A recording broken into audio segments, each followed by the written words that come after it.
સંસારી જીવના ભાવ મરણો ટારવા કરુણા કરી સરિતા વહાવી શોધાતણી પ્રભુ વીરતે સંજીવની સોશાતી દેખી સરિતને કરુણા વિના હૃદયે કરી મુનિકુંદ સંજીવની સમય પ્રાપ્ત તણે ભાજન ભરી કુંદ કુંદ રચ્યું શાસ્ત્ર શાતિયા અમૃતે પૂર્યા ગ્રંથાધિરાજ તારામાં ભાવો બ્રહ્માંડના ભર્યા અહો વાણી તારી પ્રશમ રસવા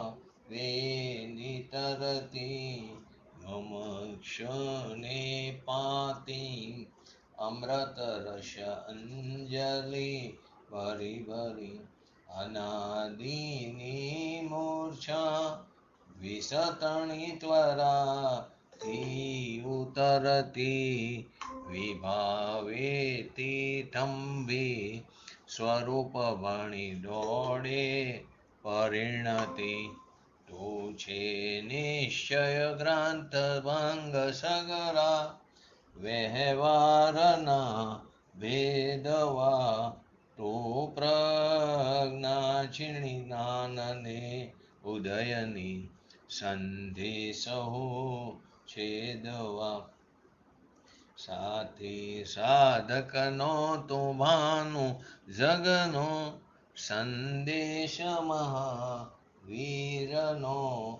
વિષામો ભવક્લાંતના હૃદયનો તું પંથમો તીતણો શુણે તને રસ નિબંધ શિથિલ થાય જાણે તને હૃદય જ્ઞાની તણા જણાય તો રૂચતા જગતની રુચિયાર શેષો તું રીઝતા સકલ જ્ઞાયક દેવરીઝે બનાવું પત્ર કુંદનના રત્નોના અક્ષરો લખી તથાપી કુંદ સૂત્રોના અંકાએ મૂલ્યના કદી તથાપી કાનવાણીના અંકાએ મૂલ્યના કદી નમો વેંકટણં નમો સિદ્ધાણં નમો અયરણં નમો વજણં નમો લોય શવ સવણં ચતારી મંગલમ અર્યંતા મંગલમ સિદ્ધા મંગલમ સાહો મંગલમ કેવલી પંતો ધમો મંગલમ ચતારી લોગટમાં અર્યંતા લોગટમાં સિદ્ધા લોગટમાં શાહો લોગટમાં કેવલી પંતો ધમો લોગટમાં ચતારી શરણ ભોજામી અર્યંતે શરણ ભોજામી સિદ્ધે શરણ ભોજામી સાહો શરણ ભોજામી કેવલી પંતો ધમો શરણ ભોજામી ઓમ નમો અરિહંતાણમ.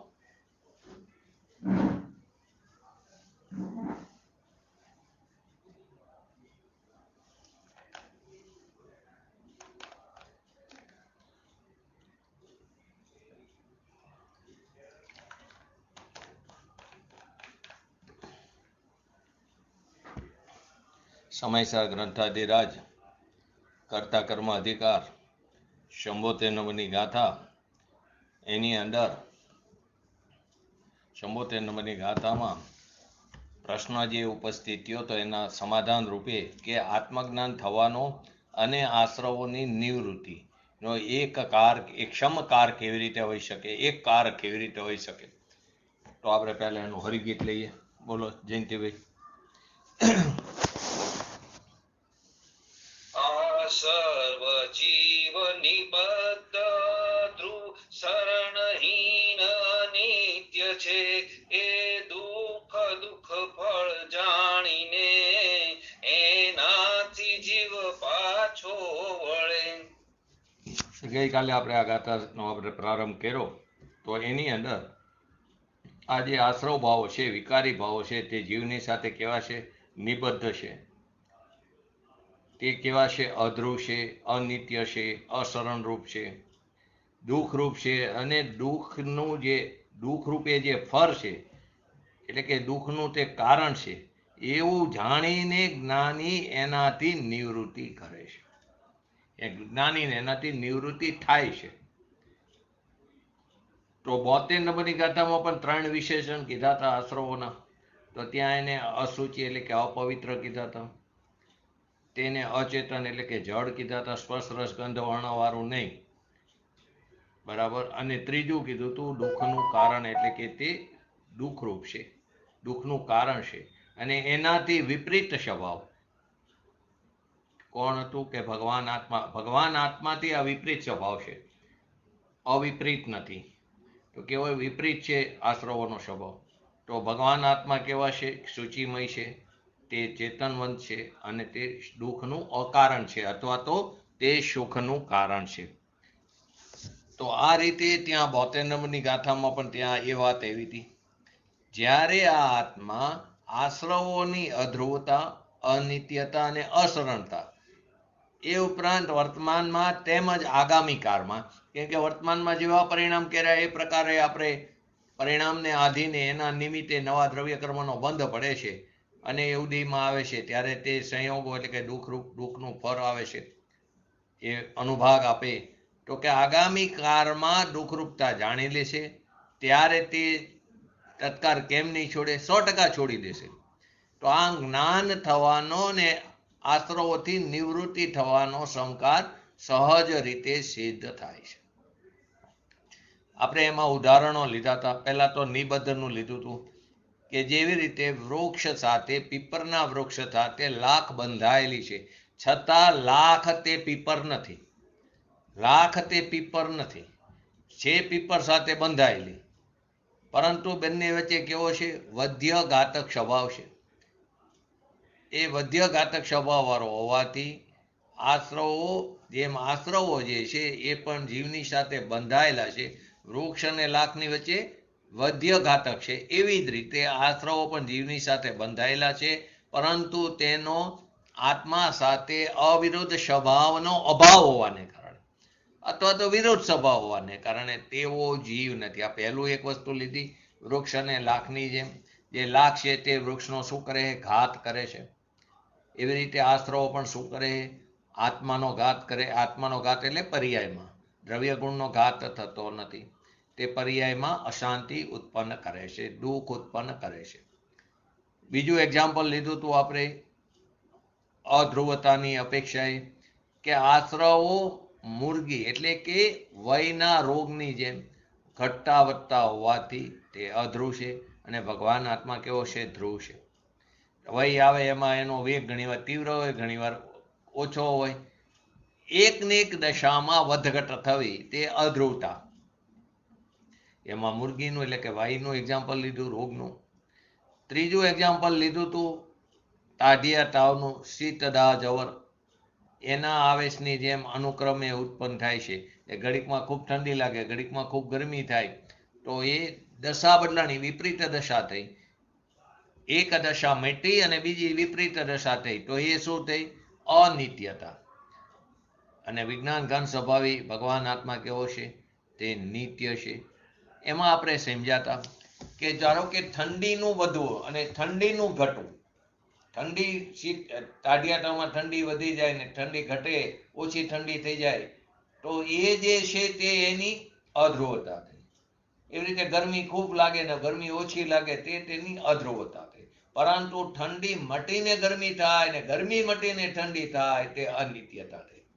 એવી જ રીતે તીવ્ર શુભ ભાવ મટીને મંદ શુભ ભાવ થાય અને તીવ્ર અશુભ ભાવ મટીને મંદ અશુભ ભાવ થાય, તે બધી અધ્રુવતા થઈ. પરંતુ શુભ ભાવ મટીને અશુભ થાય ને અશુભ મટીને શુભ થાય, તે અનિત્યતા થઈ. એટલે કે એનું આપણે એક્ઝામ્પલ પુણ્યાશ્રવ, ઘડીકમાં ક્ષણમાં પુણ્યાશ્રવ મટીને પાપાશ્રવ થાય, પાપાશ્રવ મટીને પુણ્યાશ્રવ થાય, તો એ બધું શું થયું? અનિત્યતા થઈ. પરંતુ પુણ્યાશ્રવમાં તીવ્રમાંથી મંદ થાય, પાપાશ્રવમાં તીવ્રમાંથી મંદ કે મંદમાંથી તીવ્ર થાય, એ બધી શું થયું? એ એની પુણ્યાશ્રવમાં તીવ્રમાંથી મંદ થાય, પાપાશ્રવમાં તીવ્રમાંથી મંદ થાય અથવા તો મંદમાંથી તીવ્ર થાય, એ બધી અધ્રુવતા થઈ. પણ પુણ્યાશ્રવ મટીને પાપાશ્રવ થાય, પાપાશ્રવ મટીને પુણ્યાશ્રવ થાય, તે અનિત્યતા થઈ. ત્રીજું અશરણમાં આપણે વિષય વાસનાને અનુલક્ષીને જોયું હતું. અને ચોથું આશ્રવો સદાય અનાકુર સ્વભાવવાળા હોવાથી કેવા છે? તે દુઃખરૂપ છે.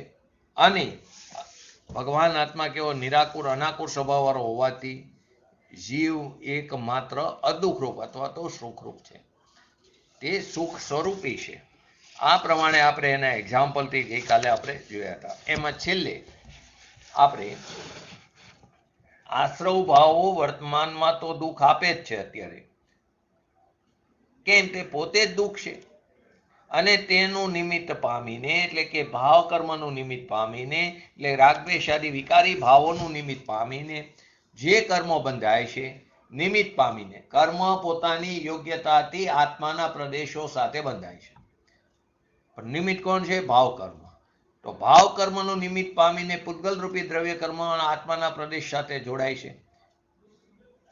ત્યાં યોગ પણ નિમિત્ત છે, એટલે કંપન. તો આત્માના પ્રદેશ સાથે જોડાય છે. અને એ દ્રવ્ય કર્મ જ્યારે ઉદયમાં આવે ત્યારે એનું નિમિત્ત પામીને નવા ભાવ કર્મ બંધાય. તો ભાવ કર્મનું નિમિત્ત દ્રવ્ય કર્મનું નિમિત્ત ભાવ કર્મ, આ શૃંખલા ચાલુ ને ચાલુ રહે છે. તેને તોડવી કેવી રીતે? તોડવી તો પડશે ને, નહીં તો આ પંચપરાવર્તન અટકશે નહીં. તોડવી પડશે કેવું? એ પણ વ્યવહારનું કથન છે. સ્વભાવનો મહિમા આવશે એટલે સહજપણે તૂટી જશે. તો કે કેવી રીતે તૂટશે? કે જે અત્યારે કર્મ ઉદયમાં આવ્યા, એની સ્થિતિ પૂરી થઈ, અનુભાગ આવ્યો, એની અંદર જોડાવું કે ન જોડાવું એટલું આપણે કરી શકીએ. એમાં રાગ ન કરી કે દ્વેષ ન કરી, આ મને ઠીક છે ને આ મને અઠીક છે, આ મારા માટે અનુકૂળ છે, આ મારા માટે પ્રતિકૂળ છે, એવું ન કરી તો નવો દ્રવ્ય કર્મનો બંધ, રાગદ્વેષ નહીં થાય તો નવો દ્રવ્ય, એનું નિમિત્ત જ નહીં હોય, એટલે કે અનુકૂળ વસ્તુ, રાગદ્વેષ નહીં થાય તો એનું નિમિત્ત પામીને નવા દ્રવ્ય કર્મનો બંધ નહીં પડે. નવા દ્રવ્ય કર્મનો બંધ નહીં પડે તો એ ઉદયમાં નહીં આવે, ઉદયમાં નહીં આવે તો એનું નિમિત્ત પામીને નવા ભાવ કર્મ નહીં બંધાય. તો એક સમય એવો આવશે જીવ દ્રવ્ય કર્મ ભાવ કર્મ નો કર્મથી રહિત એવી સિદ્ધ દશાને પામશે. તો કે આશ્રવોમાં પણ પુણ્યરૂપ પણ હોય છે અને પાપરૂપ. એટલે કે આશ્રવો બે પ્રકારના જ લીધા આપણે, પુણ્યાશ્રવ અને પાપાશ્રવ, એટલે કે શુભાશ્રવ અને અશુભાશ્રવ. અહીં સુધી આપણે ગઈકાલે લીધું. તો ધ્યાન આપવાની વાત શું છે અહીં ખાસ કરીને? કે બંને પ્રકારના જે આશ્રવ ભાવ છે, એટલે પુણ્યાશ્રવ અને પાપાશ્રવ, બંને પ્રકારના આશ્રવ ભાવ તે અધ્રુવ છે, તે અનિત્ય છે, તે અસરણ છે, તે દુઃખરૂપ છે અને દુઃખોનું કારણ છે. આ બંને પ્રકારના આશ્રવ ભાવ. એનો અર્થ શું થયું? તાત્પર્ય શું થયું? કે પુણ્ય ભાવ પણ અશુભને તો બધા, પાપને તો બધા પાપ કહે છે, પણ અહીં તો પુણ્યને પણ પાપ કહેવાની વાત છે. તો પુણ્ય ભાવ પણ, એટલે કે શુભ ભાવ પણ કેવું છે? અધ્રુવ છે, અનિત્ય છે, તે પણ અસરણ તો છે જ, પરંતુ તે દુઃખરૂપ પણ છે જ અને તે દુઃખનું કારણ પણ છે. એટલે બંને પ્રકારના પુણ્ય અને પાપ, બંને ભાવો સંસારના પરિભ્રમણના કારણ હોવાથી સમાન છે. માટે આપણે વારંવાર કહીશું કે જે પુણ્ય અને પાપ વચ્ચે ફરક માનશે, ભેદ કરશે, તફાવત જાણશે, તે જીવ મૂઢ મોહી મિથ્યા દ્રષ્ટિ છે. બંને કેવા છે? સમાન છે. શાસ્ત્રમાં એને એમ કીધું, એક સુવર્ણની વેડીથી બાંધે, એક લોખંડની વેડીથી બાંધે, પણ બાંધે છે તો બે અવિશેષપણે તે બાંધે છે. તો કે બંને ભાવ કેવા છે? સમાન છે. પરંતુ જેને એમાં તફાવત કર્યો તે મૂઢ મોહી મિથ્યા દ્રષ્ટિ છે. કેમ કે એકમાં કદાચ તમારે કશાયની મંદતા હોય તો શુભ ભાવ એ પ્રકારનો હોય તો પુણ્યનો બંધ પડે ને એના ફળ સ્વરૂપે દેવગતિ મળશે. પણ ગતિ તો મળશે, ગતિનો અભાવ નહીં થાય, ભાવનો અભાવ નહીં થાય. ઓલામાં નરક ગતિ અથવા તિર્યંજ ગતિ મળશે, એમાં પણ ભાવનો અભાવ નહીં થાય. તો અહીં તો પંચમ ગતિને પ્રાપ્ત કરવી છે. તો કે પંચમ ગતિને પ્રાપ્ત કરવી તો આ બંને પ્રકારના ભાવો એને હેક જાણવા પડશે. તે ઉપાધિ નથી, એનાથી ધર્મની પ્રાપ્તિ નહીં થાય, એવો અભિપ્રાયમાં બરાબર બેસાડવું પડશે. તો બંને ભાવો સંસારના પરિભ્રમણના કારણ હોવાથી સમાન છે. બંનેની સમાનતાને આગળ સમયસારમાં પુણ્ય પાપ અધિકારમાં એની વિશેષ ચર્ચા આવશે. બંનેની સમાનતાની ત્યાં વાત આવશે. તો કે અહીંયા તો માત્ર એટલું જ સમજવાનું છે કે પુણ્ય અને પાપ બંને ભાવ આશ્રવ ભાવ હોવાથી તે અધ્રુવ છે, અનિત્ય છે, અસરણ છે, દુઃખરૂપ છે અને દુઃખનું કારણ. અને તે આત્માના સ્વભાવથી કેવા છે? વિરોધ ભાવો છે. આ કારણે તેઓ આત્મા હોઈ શકતા નથી. આત્માથી વિરુદ્ધ સ્વભાવ છે, વિરુદ્ધ ભાવ છે. આ કારણે તે આત્મા ન હોઈ શકે અને તેથી તે કેવા છે? હે છે, ઉપાધિ નથી.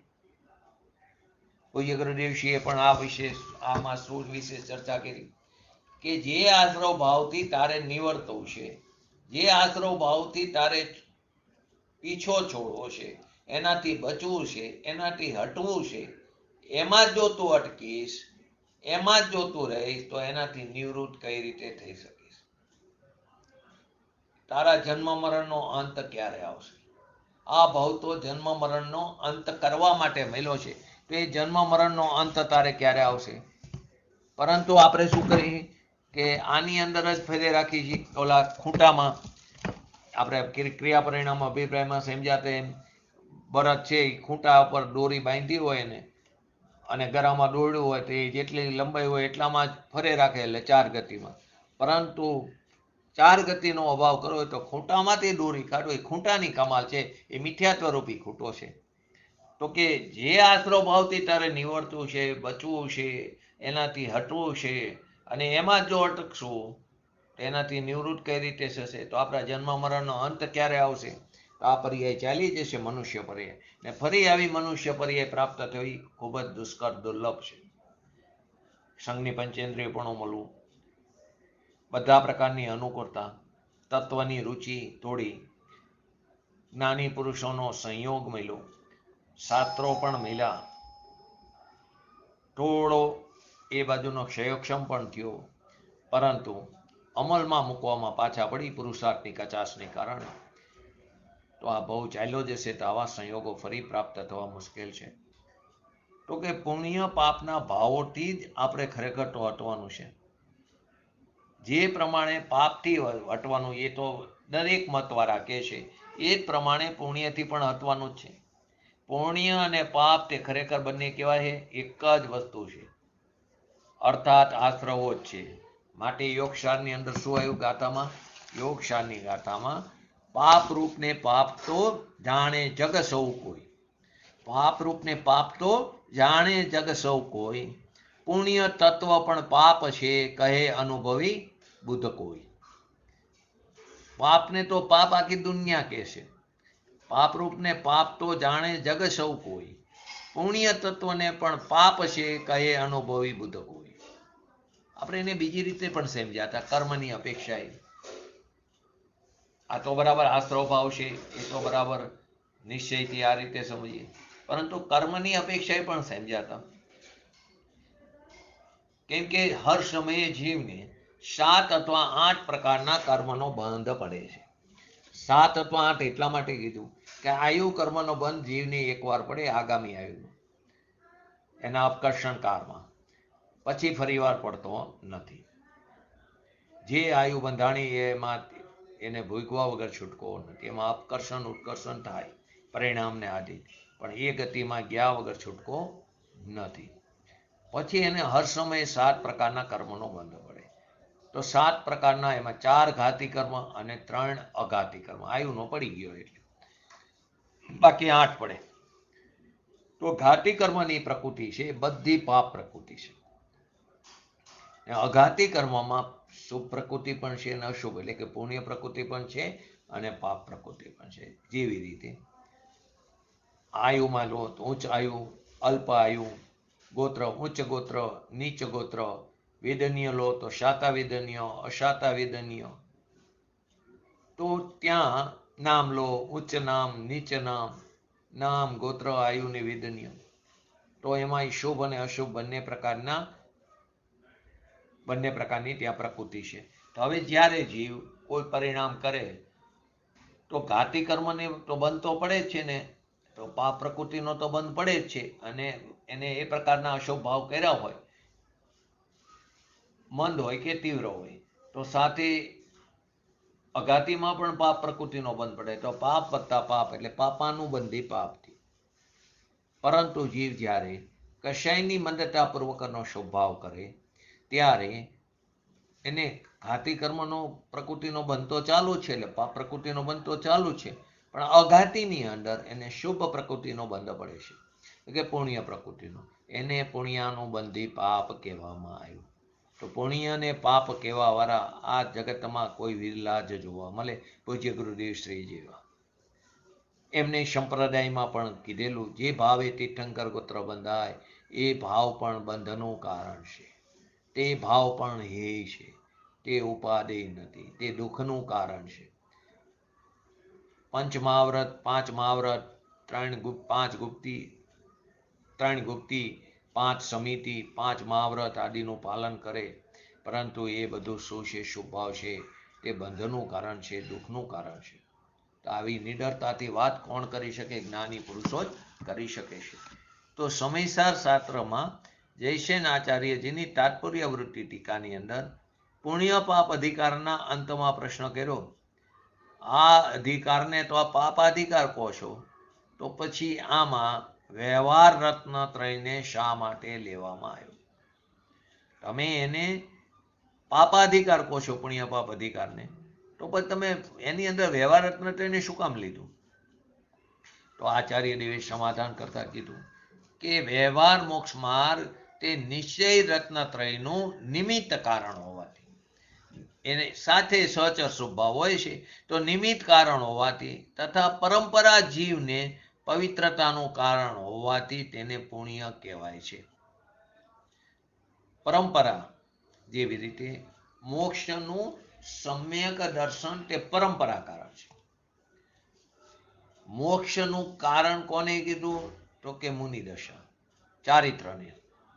અને મુનિ દશા તો કે સમ્યક દર્શન પછી, તો કે મોક્ષનું પરંપરા કારણ થયું. તો પરંપરા તે છે જીવને પવિત્રતાનું કારણ હોવાથી એ ત્યાં તેને પુણ્ય કહેવામાં આવ્યું. તેમ છતાં બહાર એટલે આ બહિર્દ્રવ્ય છે, એના અવલંબન દ્વારા પરાધીન હોવાથી આત્માને તે શુદ્ધ સ્વભાવથી શું કરે?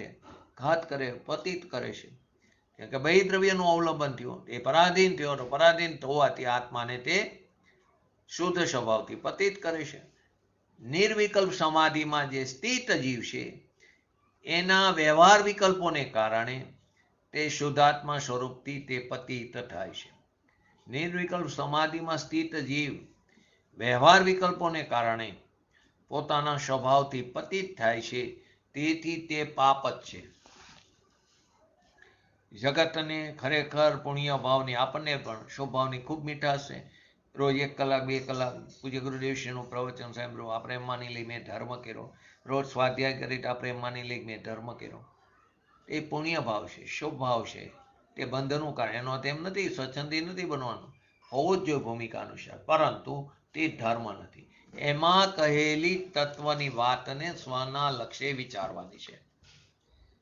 પણ આપણે અહીંયા અટકી જઈએ છીએ કે બીજા તો આટલું નથી કરતા, હું તો રોજના 2-3 પ્રવચન સાંભળવું, બહુ સારું કહેવાય.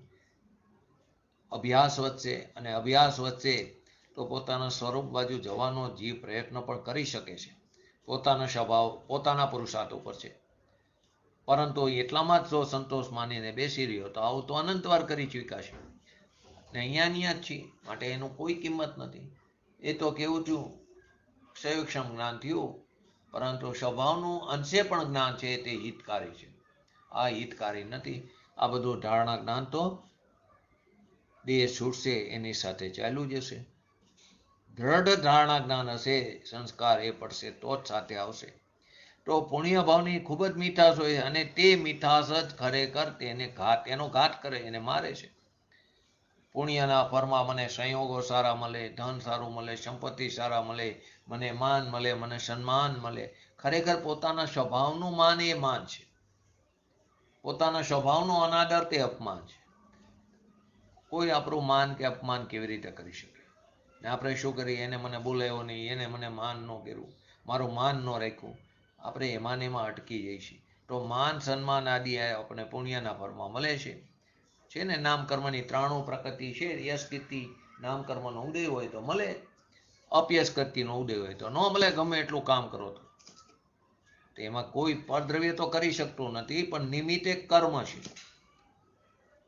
તો કે અજ્ઞાની જીવ એને માન સન્માન મળે, પુણ્યના ભરમાં તો ફૂલાઈ જાય છે, એને એમાં હર્ષ આવે, રાજી થઈ જાય છે. પરંતુ અહીં કહે છે કે તને જે આ પુણ્ય ભાવની મીઠાશ છે ને, એ મીઠાશ તારી ઘાતક છે. એ મીઠાશ ખરેખર શું છે? તારી ઘાતક છે. આનાથી શું સ્પષ્ટ થયું કે પાપ આશ્રવની જેમ પુણ્ય આશ્રવ પણ આત્મા નથી. એ પણ આત્મા નથી, કારણ કે તે આત્મ સ્વભાવથી કેવો છે? વિરુદ્ધ સ્વભાવ છે. ને વિરુદ્ધ સ્વભાવ વાળા હોવાથી તે આત્માનો ઘાત કરે, આત્માના ઘાતક છે. માટે તે અધ્રુવ છે, અનિત્ય છે, અસરણ છે, દુઃખરૂપ છે, દુઃખના કારણરૂપ છે. અને અત્યારે વર્તમાનમાં તો આપે, પણ ભવિષ્યમાં પણ આપે, ભાવ ચાલુ રહે ને. અત્યારે અને આશ્રવ ભાવ તે આકુરતા દ્વારા હોવાથી અત્યારે પણ દુઃખનું કારણ, એના ફરમાં તને ફરી સંયોગો મળશે, ફરી તે આગામી કાળમાં પણ તે દુઃખનું કારણ જ છે.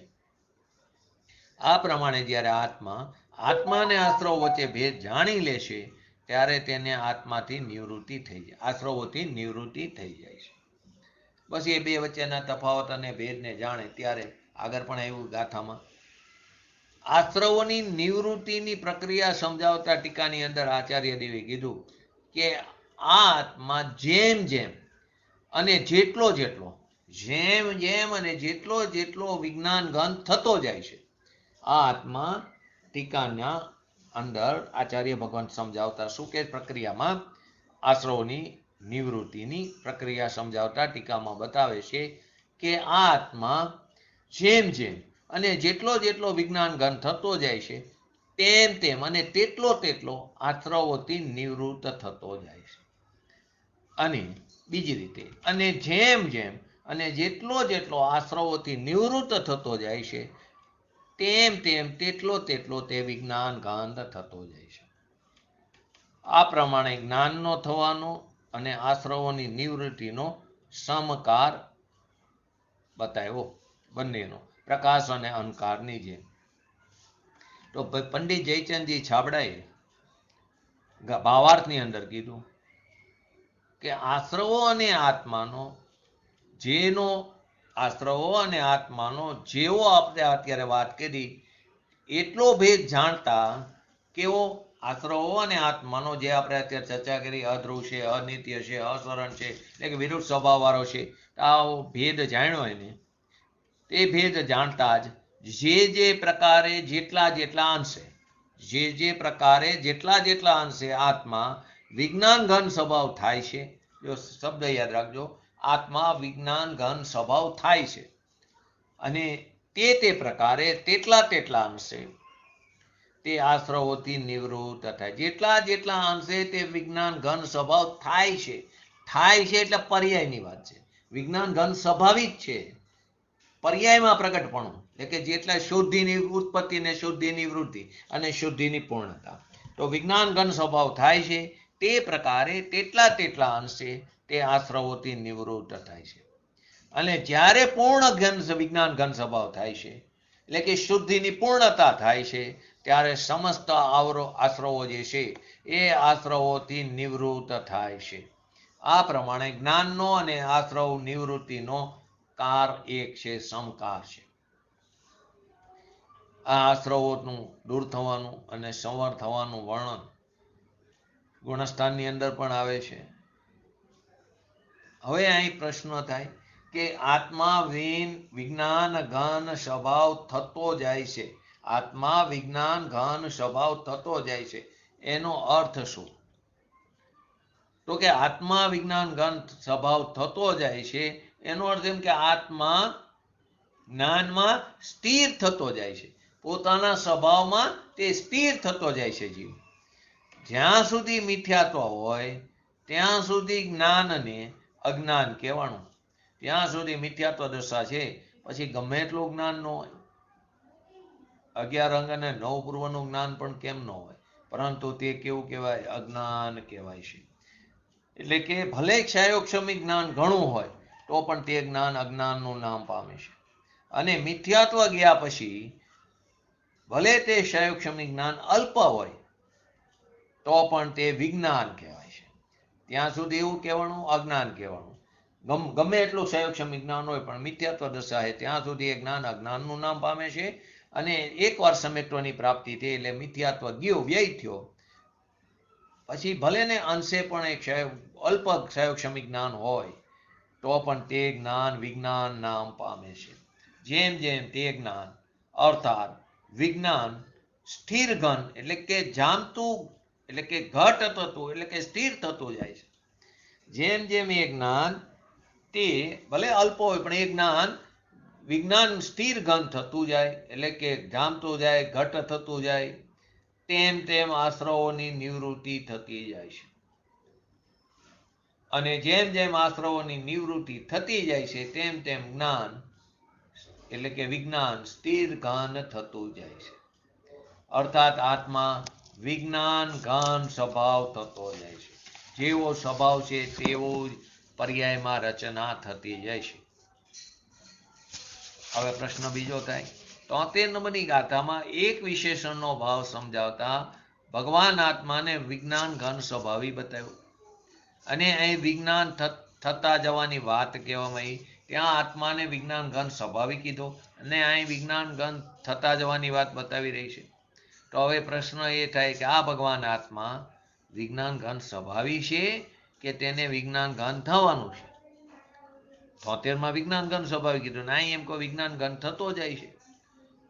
તો કે આ ભગવાન આત્મા તે વિજ્ઞાન ઘન સ્વભાવી જ છે, પણ વિજ્ઞાન ઘન સ્વભાવી તો છે, એ વિજ્ઞાન ઘન સ્વભાવી છે ખરો, અને એને વિજ્ઞાન ઘન થવાનું પણ છે. વિજ્ઞાન ઘન સ્વભાવી પણ છે અને એને વિજ્ઞાન ઘન થવાનું પણ છે. દ્રવ્ય સ્વભાવની દ્રષ્ટિએ જુઓ એટલે કે દ્રવ્ય દ્રષ્ટિએ તો એ કેવો છે? વિજ્ઞાન ઘન સ્વભાવી છે. પરંતુ પર્યાયમાં એટલે કે દશામાં, હાલતમાં એને વિજ્ઞાન ઘન સ્વભાવથી પરિણમિત થવાનું છે. પર્યાયમાં એને વિજ્ઞાન ઘન સ્વભાવથી પરિણમિત થવાનું છે. જ્યારે શ્રદ્ધા, જ્ઞાન અને ચારિત્ર આદિ ગુણો વિજ્ઞાન ઘન સ્વભાવી ભગવાન આત્માનો આશ્રય લઈને એની સ્વસન્મુખ થઈને પરિણમિત થાય છે, ત્યારે આ આત્મા પર્યાયમાં વિજ્ઞાન ઘન થાય છે. જ્યારે શ્રદ્ધા, જ્ઞાન, ચારિત્રાદિ ગુણો પોતાના ભગવાન આત્માનો આશ્રય લઈને સ્વસન્મુખ થઈને પરિણમિત થાય છે, એટલે કે એનું પરિણમન થાય ગુણોનું, ત્યારે આ આત્મા પર્યાયમાં વિજ્ઞાન ઘન થાય છે અને આશ્રવોથી નિવૃત્ત થાય છે. જેટલા પ્રમાણમાં વિજ્ઞાન ઘન સ્વભાવે પરિણમિત થતો જાય છે એટલા જ પ્રમાણમાં આશ્રવોથી નિવૃત્તિ થતી જાય છે, અને જેટલા પ્રમાણમાં આશ્રવોથી નિવૃત્ત થતો જાય છે તેટલા જ પ્રમાણમાં વિજ્ઞાન ઘન સ્વભાવે પરિણમિત થતો જાય છે. આશ્રવોની નિવૃત્તિની આ જ પ્રક્રિયા છે, અને તે જ્ઞાનનો થવાનો અને આશ્રવોથી નિવૃત્તિનો કાર એ એક છે, સમકાર છે. તો આ 73 નંબર અને 74 નંબરની ગાથાનો અવસાર કરતા અને 75 નંબરની ગાથાની સૂચના આપતો 48 નંબરનો કરસ, એની અંદર શું કીધું? આ રીત વિધિ પૂર્વોક્તથી નિવર્તી સૌ પર દ્રવ્યથી વિજ્ઞાન ઘન નિજ ભાવ પર આરુદ્ધ થતો તત્કારથી. શું કીધું? આ રીત વિધિ પૂર્વોક્તથી નિવર્તી સૌ પર દ્રવ્યથી વિજ્ઞાન ઘન નિજ ભાવ પર આરુદ્ધ થતો તત્કારથી નિવૃત્ત થઈ અજ્ઞાનમય કરતા કર્મના ક્લેશથી પુરાણ પુરુષ પ્રકાશતો તો થઈ સાક્ષી જગનો અહીંથી. પુરાણ પુરુષ પ્રકાશતો થઈ સાક્ષી જગનો અહીંથી.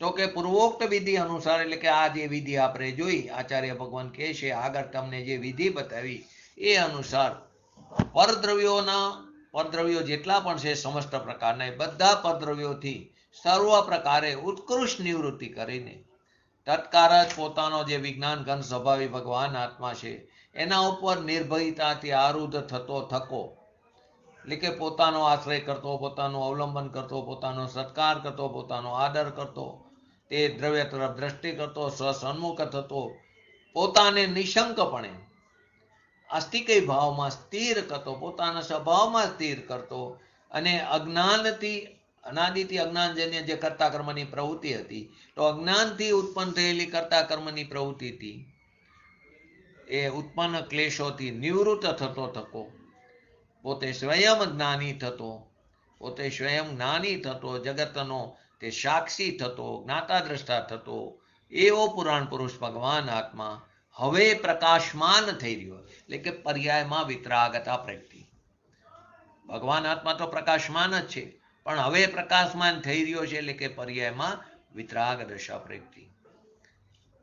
તો કે કરશની અંતિમ પંક્તિની અંદર બતાવ્યું કે ઈતયશ કાસ્તિ, તો કે જ્ઞાનીભૂત ઈશયત કાસ્તિ, એટલે આ ભગવાન આત્મા જ્ઞાની થઈને હવે અહીં પ્રકાશમાન થાય. જ્ઞાની થઈને શું કીધું? હવે પ્રકાશમાન થઈ રહ્યો છે. અને આગળની ગાથામાં જ્ઞાનીની ઓળખાણ આપવામાં આવી છે. એટલે આ પ્રમાણે આ જે કરસ છે તે આગામી ગાથાની ભૂમિકા પણ બાંધે છે અને પરપ્રવૃત્તિથી ઉત્કૃષ્ટિ એની નિવૃત્તિ, પરદ્રવ્યો જેટલા છે એ પરપ્રવૃત્તિની ઉત્કૃષ્ટ નિવૃત્તિની વાત કરીને પાછળની જેટલી પણ ગાથા કરતા કર્મ અધિકારની છે તેનો ઉપસાર પણ કરે છે.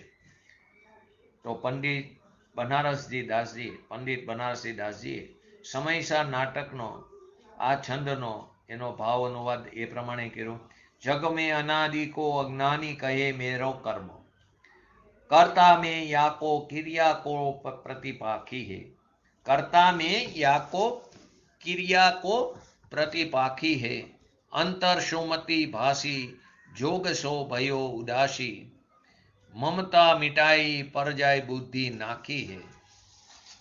વિચારો એ વખતના લોકો પણ કેટલા વિલક્ષણ બુદ્ધિના હતા.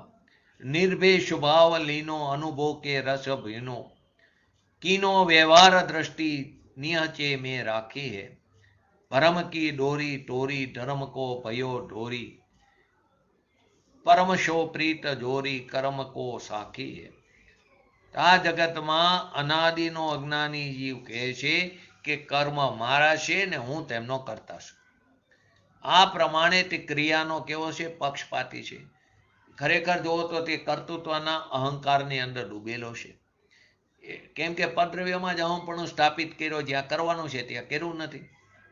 તેમ છતાં જ્યારે અંતરંગ દ્રષ્ટિ થાય છે, એ પોતે જાગૃત થાય છે, એને સમ્યક જ્ઞાનનો ઉદય થયો, ત્યારે તેને મન વચન કાયા રૂપ યોગોની મન કાય વચન કાય અને મન વચન અને કાયા એટલે કાયાનો કાય, તો એ કાય યોગ, મન યોગ, વચન યોગ, તો એની ક્રિયાથી ઉદાસ થઈને, નિરસ થઈને, મમતાને ઘટાડીને, પર્યાય બુદ્ધિને છોડી દઈને, નિર્ભય થઈને પોતાનો જે નિજ સ્વભાવ છે એને ગ્રહણ એટલે કે જાણીને ગ્રહણ કરીને આ આત્મા અનુભવના રસમાં ભીંજાઈ જાય છે.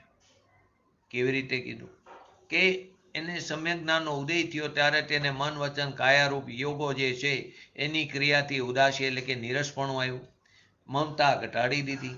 હજી તો પૂર્ણ વિતરાગતા થઈ નથી, માટે મમતા ઘટાડી શબ્દ મૂક્યો. પર્યાય બુદ્ધિને છોડી દીધી, જે અનાદિકાળથી જીવ પર્યાય બુદ્ધિ જ કરતો આવ્યો છે, અને નિર્ભય થઈને નિજ સ્વભાવને ગ્રહણ કરીને તે આ આત્મા અનુભવના રસની અંદર ભીંજાઈ ગયો. આ પ્રમાણે જ્ઞાની થઈને પણ જો કે તે વ્યવહારમાં પ્રવર્તે તો પણ એની દ્રષ્ટિ તો ક્યાં છે? નિશ્ચયમાં જ કેન્દ્રિત રાખી છે. એની પરિણીતિ જ્ઞાયક તરફ ટકેલી છે. નિજ પરિણીતિ, શુદ્ધ પરિણીતિ તો જ્ઞાયક તરફ ટકેલી છે. કેમ કે વિતરાગતાના બે કારણ છે, એક શુદ્ધ પરિણીતિ અને એક શુદ્ધ ઉપયોગ. તો ચોથા પાંચમા ગુણસ્થાને શુદ્ધ ઉપયોગ અંશે જ હોય, પછી ન હોય તો કાંઈ શુભ ઉપયોગ કાંઈ અશુભ ઉપયોગ હોય, પરંતુ પરિણીતિ તો જ્ઞાયક તરફ ટકેલી છે, એ વિતરાગતાનું કારણ છે. છઠ્ઠા ગુણસ્થાને શુભ ઉપયોગની મુખ્યતા બતાવી છે. સાતમાંથી શુદ્ધ ઉપયોગની મુખ્યતા છે. શુદ્ધ ઉપયોગ ચોથાથી જ આ વાતને અન્ય દિગંબર મતમાં એમ લીધું કે સાતમાંથી જ શુદ્ધ ઉપયોગ હોય, આગળ શુદ્ધ ઉપયોગ ન હોય. તો કે ચોથા ગુણસ્થાનથી જ શુદ્ધ ઉપયોગ છે. ચોથા ગુણસ્થાનથી સ્વરૂપાચરણ ચારિત્ર છે. જેટલા અંશે સ્વભાવમાં સ્થિર થાય એટલા અંશે શુદ્ધ ઉપયોગ, એટલા અંશે તે ચારિત્રપણું છે, એટલા અંશે શાંતિનું વેદન છે, એટલા જ અંશે સંવર છે. તો કે આ પ્રમાણે એ પોતાના દ્રષ્ટિને તો નિશ્ચયમાં પોતાની દ્રષ્ટિ તો નિશ્ચયમાં જ લે. પરમ શુદ્ધ નિશ્ચય એનો વિષય જે છે ભગવાન આત્મા એમાં જ કેન્દ્રિત રાખી છે. બ્રહ્મની દોરી એને તોડીને કે અનાદિકાળથી બ્રહ્મા પડ્યા છે એ દોરીને એને તોડી નાખી છે અને તે ધર્મનો ધારક બની ગયો છે. આવો પરમ પદાર્થ નિજ ભગવાન આત્મા એની સાથે એને ખરેખર તો પ્રીતિ જોડી દીધી છે, એની સાથે એકત્વ કરી લીધો છે અને કર્મોનો પરદ્રવ્યોનો તે જ્ઞાતા દ્રષ્ટા બની ગયો, સાક્ષી બની ગયો. એનો કરતા ધરતા રહ્યો નહીં. જે અનાદિકાળથી એનો કરતા બન્યો હતો એ કરતા ધરતા રહ્યો નહીં. આ આપણે 74 નંબરની ગાથા અને 48 નંબરનો શ્લોકનું આપણે સંક્ષિપ્તમાં વાત કરી. હવે પૂજ્ય ગુરુદેવશ્રીના પ્રવચનના આધારે આપણે એને સમજીએ. તો શું કીધું? સૌ પહેલા આ આશ્રવો જીવ નિબદ્ધ, એટલે કે જીવની સાથે તે નિબદ્ધ છે, એટલે કે સ્વભાવ નથી પરંતુ શું છે એની સાથે જોડાયેલ છે. જેવી રીતે લાખ છે તે પીપર નથી પણ પીપર સાથે જોડાયેલી છે. પુણ્ય પાપના ભાવ એ બધા વિકારી ભાવ ભગવાનની આત્માની સાથે સંબંધ રૂપે છે, સ્વભાવ રૂપે નથી. સંયોગ સંબંધ છે, સ્વભાવરૂપ નથી. એ અધ્રુવ છે, અનિત્ય છે, અસરણ છે, દુઃખરૂપ છે, દુઃખ જ જેમનું ફળ છે એવા છે એવું જાણીને જ્ઞાની તેમનાથી નિવૃત્તિ કરે છે. એમ જાણીને ધર્માત્મા એનાથી નિવૃત્ત થાય છે. તો કે જીવની સાથે પુણ્ય પાપના ભાવ, દયાદાન, વિકલ્પ આદિના ભાવ એ નિબદ્ધ છે. તો કઈ રીતે નિબદ્ધ છે? તો એક્ઝામ્પલ આપ્યું પીપર અને વૃક્ષનું. પીપરનું વૃક્ષ હોય તો એની સાથે લાખ હોય તો એ લાખ તે પીપરનું વૃક્ષ નથી પરંતુ તેની સાથે જે જોડાયેલી છે, ને લાખ થાય એટલે એ પીપરનો વૃક્ષનો નાશ થઈ જાય છે. તો વૃક્ષ અને લાખની જેમ વધ્ય ઘાતક સ્વભાવ પણ હોવાથી આશ્રવો જીવ સાથે બંધાયેલા છે. આશ્રવો એવી જ રીતે જીવ સાથે બંધાયેલા છે. આશ્રવ ચૈતન્ય મૂર્તિની એ જે વૃક્ષ છે, ચૈતન્ય મૂર્તિ રૂપી વૃક્ષ, એની સાથે આશ્રવ રૂપી લાખ તે ચોંટી ગઈ છે, ચીપકી ગઈ છે. એ ઝાડની ખરેખર મૂળ ચીજ નથી. ચૈતન્ય મૂર્તિ ઝાડની મૂળ ચીજ નથી. એ આશ્રવ રૂપી જે લાખ છે, પુણ્ય પાપનો ભાવ, દયાદાન, વ્રત, તપ, ભક્તિ આદિનો ભાવ, એ બધા જીવ સાથે બંધાયેલો છે પરંતુ તે તેનો મૂળ ભાવ, એ મૂળ ચીજ નથી. પરંતુ એ બંને વચ્ચે, આશ્રવો અને આત્મા વચ્ચે અવિરુદ્ધ સ્વભાવ પણ આનો અભાવ હોવાથી, એટલે કે વિરુદ્ધ સ્વભાવ વાળા હોવાથી તે આત્મા નથી. પુણ્ય પાપનો સ્વભાવ, અવિરુદ્ધ સ્વભાવનો અભાવ. તો એ શુભ અને અશુભ ભાવ તે આત્માના અવિરુદ્ધ સ્વભાવનો, એમાં આત્માના અવિરુદ્ધ સ્વભાવનો અભાવ હોવાથી તે આત્મા નથી. તો એ વધ્ય ઘાતક સંબંધ ત્યાં બતાવ્યું. લાખ જે છે તે ઘાતક છે અને કોણ હણાવા લાયક છે? તો કે પીપરનું ઝાડ તે હણાવા લાયક છે. તો કે લાખના નિમિત્તથી પીપર આદિ વૃક્ષનો નાશ થાય છે.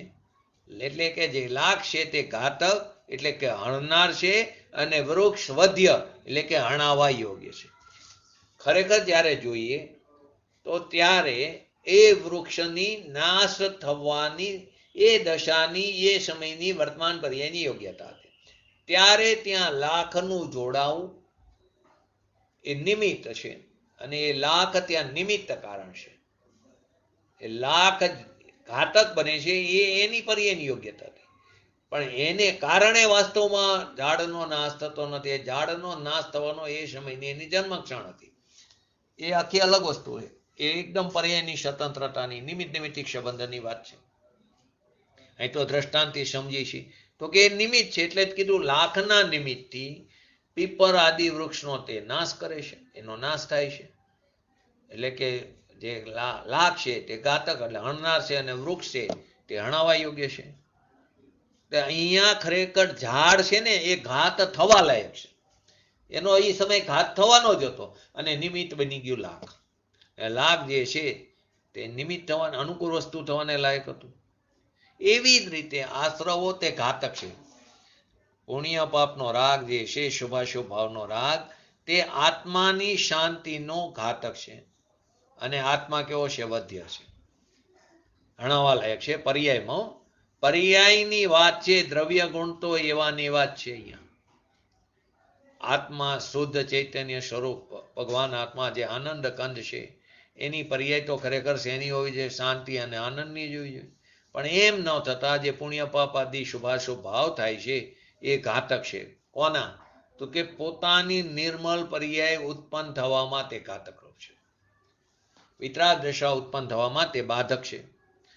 વસ્તુ નિર્મળ આનંદ છે તો એની આનંદની અનાકૂળતાની પર્યાય થવી જોઈએ. પણ વિકલ્પ જે છે, જે રાગ છે એ ઘાતક છે. જેવી રીતે લાખ તે ઘાતક છે અને પીપળનું વૃક્ષ તે ઘાતવા યોગ્ય છે, એટલે વધ્ય યોગ્ય છે. ભગવાન આત્મા ધ્રુવ ધાતુથી ભરેલો ભગવાન આત્મા, આનંદથી ભરેલો આનંદ કંદ રૂપી ભગવાન આત્મા એ પર્યાયમાં વધ થવા યોગ્ય થઈ જાય. પર્યાયમાં તે નાશ થવા એટલે કે ત્યાં વિકાર દશા ઉત્પન્ન થવા યોગ્ય થઈ જાય છે. અને વિકલ્પ જે છે તે ઘાતક છે. એ શુભ અશુભ પરિણામ એ આત્માની વર્તમાન શાંતિના ઘાતક છે. ભગવાન આત્મા તો આનંદથી ભરેલો આત્મ પદાર્થ છે અને એની પર્યાયમાં વિકલ્પ જે ઉઠે છે, શુભાશુભ ભાવ આશ્રવ, એ મલિન છે, અશુચિમય છે, ઘાતક છે. કોના? પોતાની નિર્મલ પર્યાય ઉત્પન્ન થવામાં ઘાતક છે. તો આત્મા વધ કરવા લાયક થયો અને ક્યાં? પર્યાયમાં. અને ઓલો આશ્રવ તે ઘાતક થયો.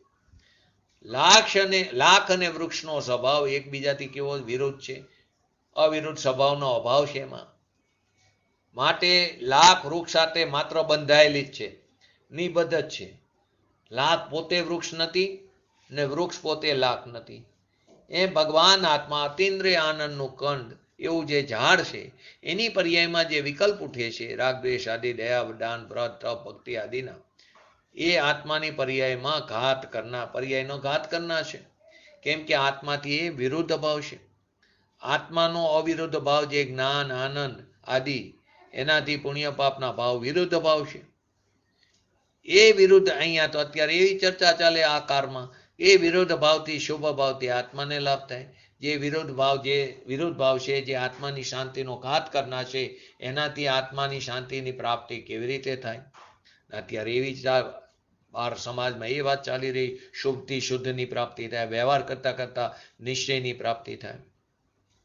પછી ભલે દયાનો હોય, દાનનો હોય, વ્રતનો હોય, તપનો હોય, ભક્તિનો હોય, જાત્રાનો વિકલ્પ હોય, એ જે ભાવ ઉત્પન્ન થાય છે, પછી અશુભની, હિંસાનો, જૂઠનો, ચોરીનો, વિષયનો, ભોગનો, એ જે ભાવ ઉત્પન્ન થાય છે, આ બંને પ્રકારના શુભ અને અશુભ ભાવ, પુણ્યાશ્રવ અને પાપાશ્રવ, બંને આત્માની શાંતિના ઘાતક છે. પોતાની પર્યાય શાંતિની ઘાત થવા ખરેખર યોગ્ય થઈ ગઈ. એ વર્તમાન પર્યાયની એવી જ યોગ્યતા હતી, ઘાત થવા યોગ્ય થઈ, ત્યારે આ પ્રકારના ભાવ થાય છે. ખરેખર એ પણ સમજવાનું છે. એને કારણે નથી, તારી પર્યાય જે સમય એવી શાંતિની ઘાત થવા યોગ્ય થઈ ગઈ હતી.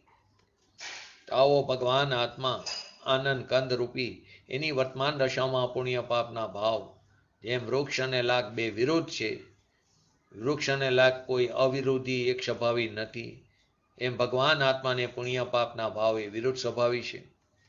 ઇતિ જ્ઞાતવા એટલે શું કહે છે? એ વિકાર ભાવ ઘાત કરનાર છે, પર્યાયમાં ઘાત કરનાર છે. ઇતિ જ્ઞાતવા એમ જાણીને એનાથી આત્મામાં નિવૃત્તિ કરે છે. જાણીને જ્ઞાની ધર્મી જીવ આત્મામાં નિવૃત્તિ કરે છે. અહીંયા એવી વાત ન હોય કે કર્મ ઘાતક છે. અહીં એવી વાત ન હોય કર્મ ઘાતક છે અને પોતાની પર્યાય ઘાત થવા યોગ્ય છે. અહીં એવી કોઈ વાત ન હોય, કર્મની વાત ન હોય, પ્રદ્રવ્યની વાત ન હોય, પોતાની પર્યાયમાં ઉત્પન્ન થતા શુભાશુભ ભાવની વાત એવી, એ નિમિત્ત ખાલી ફક્ત એની પર્યાયમાં પરના લક્ષ્ય ઉત્પન્ન થનારા થાય છે. પોતાની પર્યાયમાં પણ પરના લક્ષ્ય ઉત્પન્ન થનારા જે શુભાશુભ આશ્રવ છે, જે રાગ છે, ઘાતક છે, અને પોતાની પર્યાય નિમિત્તિક સંબંધથી ઘાત થવા યોગ્ય છે. આમાં ઘાતી કર્મ ક્યાં આવ્યું? ક્યાંય ઘાતી કર્મ એ આત્માનો ઘાત કરે તો કે નહીં, કર્મ તો કર્મ માર્યું, કર્મ જડમાં તો જડની વાત જડમાં રહી, એ આત્માને શું કરે? તો પોતાની પર્યાયમાં જેટલા શુભ અને અશુભ ભાવ ઉત્પન્ન થાય છે એ આશ્રવ છે, નવા આવરણનું કારણ છે. તો પુણ્ય પાપ આદિનો ભાવ તે વિરુદ્ધ સ્વભાવ છે, તે આત્માની શાંતિને ઘાત કરનારા છે. આત્મા ઘાતવા યોગ પર્યાયમાં એ સમય થઈ જાય એ એની જન્મક્ષણ છે. પરંતુ લોકોને આ સાંભળવી તકલીફ પડે છે, કેમ કે અત્યાર સુધી સામાયિક કરી, પોસા કર્યા, પરિક્રમા કરી, તો એ બધું નકામું ગયું. અત્યાર સુધી અમે સમય શિખરની યાત્રા કરી, કેવા કેવા કેવા અભિપ્રાયથી કરી કે અમે આટલી યાત્રા કરી તો અમને મોક્ષ મળી જશે. 49 વાર યાત્રા કરે, કોઈ શ્વેતાંબર એમ માને કે અમે 99 વખત શેત્રુંજયની યાત્રા કરી તો મોક્ષ મળે. એ તો પદ્રવ્ય છે, એનાથી શું આત્માને પ્રાપ્તિ થાય? એ યાત્રા કરવાનો જે વિકલ્પ આવે છે ને શુભ ભાવનો, એ પણ કેવો છે? અધ્રુવ છે, અનિત્ય છે, અસરણ છે, દુઃખરૂપ છે અને દુઃખનું કારણ છે. એ પણ આત્માની શાંતિનો ઘાતક છે. વૃક્ષ અને લાખની જેમ વધ્ય ઘાતક સ્વભાવ છે બંને વચ્ચે. પરંતુ અને અત્યાર સુધી આ જ કરતા એવા પૂજા કરો, ભક્તિ કરો, કેમ કે તત્વની વાત અઘરી પડે તો કંઈક એનાથી લાભ થશે ને પછી જ્યારે આપણે બુદ્ધિ તીક્ષ્ણ થશે ત્યારે કરશું. આમાં પર્યાયોને વેડફી રહ્યા છે. અહીં કે છે, અહીંયા આચાર્ય ભગવંત પરમાત્મા થવાનો ઉપાય કે છે. તું પરમાત્મા સ્વરૂપ જ છું, પણ પરમાત્મા થવાનો ઉપાય એટલે કે પર્યાયમાં પરમાત્માપણું પ્રગટવાની વિધિ બતાવી છે. અમે પણ ભગવાન શું કે અમે પણ આ જ રીતે ભગવાન થયા છે. અમે જે રસ્તા ઉપર ચાલ્યા એ જ રસ્તા પર તું ચાલ. અમે પણ આવા બધા પ્રકારના પદ્રવ્યોથી, બધા પ્રકારના આશ્રવો ભાવથી નિવર્તા હતા.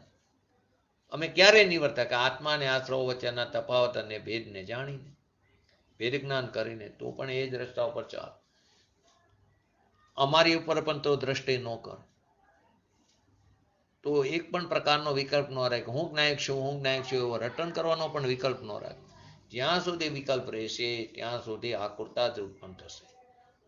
માટે બધા પ્રકારના વિકલ્પોથી વિલય પામીને નિર્વિકલ્પ દશાને પ્રગટ કર.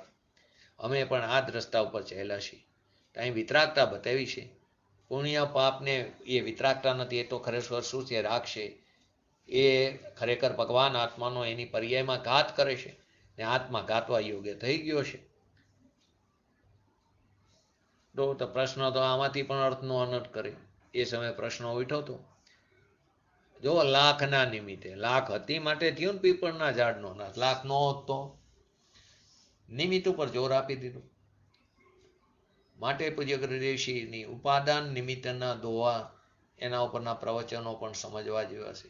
વસ્તુ વિજ્ઞાનસાર નામનું નાનું શાસ્ત્ર છે, પૂજ્ય ગુરુદેવશ્રીના સમય નાનું પુસ્તક છે, એ પણ સોનગઢ મળે છે. તો એને પણ વાંચો તો એમાં ઘણા બધા ઉદાહરણો છે. તો ખરેખર એ સમયે એ પીપરના વૃક્ષની નાશ થવાનો, એની પર્યાયમાં એ નાશ થવાનો એ જન્મક્ષણ હતો. એ એની હોનાર હતી, એ એની કાળલબ્ધિ હતી, એની નિયતિ હતી, ભવિતવ્યતા હતી. તે સમયે લાખનું હોવું એ નિમિત્ત છે. માટે પૂજ્ય ગુરુદેવશ્રી કે એમને નિમિત્તાધીન દ્રષ્ટિનો નાશ કર્યો, નિમિત્તનો નથી કર્યો. જ્યારે જ્યારે કાર્ય થાય ત્યારે નિમિત્તની હાજરી હોય, પણ નિમિત્તથી કાર્ય નથી થતું. એવી નિમિત્તથી કાર્ય થાય એવી નિમિત્તાધીન દ્રષ્ટિનો નિષેધ કર્યો. પણ પૂજ્ય ગુરુદેવશ્રીને ન સમજવાળા કે જો નિમિત્તને ઉડાડ્યું. નિમિત્તને નથી ઉડાડ્યું. નિમિત્ત તો હોય, પરંતુ નિમિત્ત નામની કોઈ અલગ વસ્તુ નથી. તમે કઈ અપેક્ષાથી જુઓ તો જે જગ્યાએ જ્યાં કાર્ય થાય તો સામે અનુકૂળ વસ્તુને નિમિત્તની વાત કરી, એને નિમિત્ત, એના ઉપર નિમિત્ત, અનુકૂળ વસ્તુ ઉપર નિમિત્તપણાનો આરોપ આવ્યો. અને જ્યારે એ તરફથી જુઓ તો સામે જ્યાં કાર્ય થયું એ નિમિત્ત થયું. તો નિમિત્ત નામની કોઈ અલગ વસ્તુ નથી. અનુકૂળ વસ્તુ હાજરી હોય છે એની. જો ક્યાંક ક્યાંક શાસ્ત્રોમાં ત્રિકારી દ્રવ્યને પણ ઉદાસીન નિમિત્ત બતાવવામાં આવ્યું છે. ત્રિકારી ધ્રુવ દ્રવ્યને કેમ? કેમ કે ત્રિકારી દ્રવ્ય તો અનાદિકાળથી આપણી સાથે અનંતકાળ સુધી રહેવાનું છે. છતાં પણ આત્માની શાંતિની પ્રાપ્તિ તો થતી નથી. એની હાજરી તો હોય છે. નિમિત્ત છે, ઉદાસીન નિમિત્ત છે. બે નિમિત્ત, એક ઉદાસીન એક પ્રેરક નિમિત્ત. ઉદાસીન નિમિત્ત છે, એના લક્ષ્ય થાય પણ એને કારણે થતું નથી. તો કે ત્યારે પણ પૂજ્ય ગુરુદેવશ્રીને આ વાત ઉપરથી જો લાખ હતી માટે થયો ને, લાખ નો હોત તો આ પંચમકારમાં વ્રત રસભ નારા સહનન નથી ને માટે મોક્ષ નથી થતો. અહીં અત્યારે શ્રુત કેવરી કેવરીનો વિરહ હે ને માટે સાહિક સમ્યક દર્શન નથી થતું, માટે કોઈ જીવ શ્રેણી નથી ચડી શકતો. એમ નથી. અત્યારે જે જીવો છે એનો પુરુષાર્થ જ એટલો છે કે જે સાતિશ્ય અપ્રમ દશામાં પણ જઈ શકતો નથી, શ્રેણી ચડવાનો પુરુષાર્થ કરી શકતો નથી. ત્યારે આ બધા ઉપર આરોપ આવે છે. વ્રત રસભ નારા સહનન એ તો કર્મ છે, તો કે થોડું શરીરને કારણે થાય છે, પરંતુ અર્થનો અનર્થ કરી નાખે છે. માટે પૂજ્ય ગુરુદેવશ્રીના સમયમાં એક ઉદાહરણ લઈને પૂરું કરી. વઢવાણનો જ હતો. લોકો ખૂબ જ વિરોધ થતો પૂજ્ય ગુરુદેવશ્રીનો જ્યારે સંપ્રદાયમાંથી પરિવર્તન કર્યું ત્યારે. તો ત્યારે વઢવાણમાં એક ભાઈને કીધું કે તમે, તમારા ગુરુ એમ કહે છે કે નિમિત્તથી કાર્ય નથી થતું, તો શા માટે તમે વારંવાર સોનગઢ જ આવો છો? સુંદર જવાબ આપ્યો. પૂજ્ય ગુરુદેવશ્રીની વાતને થોડી પચાવેલી કે નિમિત્તથી કાર્ય થતું નથી, વાતની દ્રઢતા કરવા માટે અમે સોનગઢ જઈએ છીએ. બસ આવી જ્ઞાનીઓ પુરુષોના વચનને બરાબર અંતરમાં ઉતારવા જોઈએ. એમના હૃદયના મર્મને જાણશું તો આપણા હૃદયને સમજતા વાર નહીં લાગે, કેમ કે એમની એક એક વાતની અંદર વિતરાગતા સમાયેલી છે. એમની અપેક્ષાને સમજવી જરૂરી છે. જ્યાં જે અપેક્ષા કીધી હોય તે પ્રકારે તેને સમજવું જરૂરી છે. આપણે પણ એ અપેક્ષાને યોગ્ય રીતે સમજીને આપણા સ્વભાવનો આશ્રય લઈને શીઘ્ર ને શીઘ્ર વિતરાગતા પ્રાપ્ત કરી એવી પરમ વિરલ ભાવના સાથે આજનો સ્વાધ્યાય કરું. જય જિનેન્દ્ર. બોલો જીનવાણી સ્તુતિ.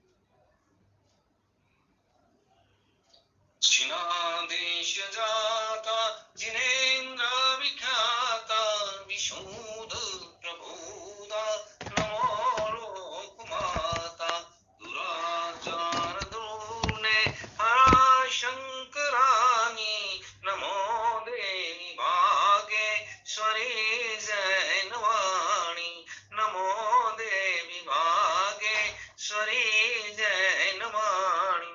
नमो रेंकटाणं नमो सिद्धाणं नमो आयरणं नमो वज्रणं नमो लय सवसहणं चत्तारि मंगलम अरिहंता मंगलम सिद्धा मंगलम शाहो मंगलम केवली पंतो धर्मो मंगलम चत्तारि लोकतमा अरिहंता लोकतमा सिद्धा लोकतमा शाहो लोकतमा केवली पंतो धर्मो लोकतमा चत्तारि शरण भजामि अरिहंते शरण भजामि सिद्धे शरण भजामि शाहु शरण भजामि केवली पंतो धर्मो शरण भजामि.